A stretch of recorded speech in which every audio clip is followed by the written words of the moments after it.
Happy St. Patrick's Day! I'm here to share some fun St. Patrick's Day facts with you. So did you know that St. Patrick is the patron saint of Ireland?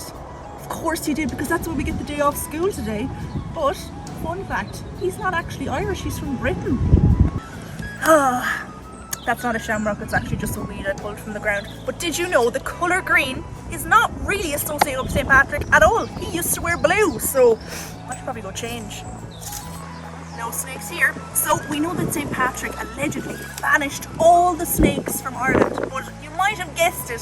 The truth is, Ireland's too cold to have snakes in the first place.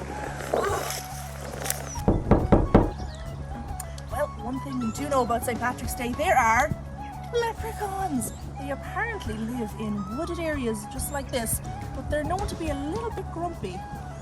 What are you doing here? Get away from my tree now! Sorry Paddy, my bad. Don't forget, just because St. Patrick's Day is a little bit different this year doesn't mean you can't have fun at home.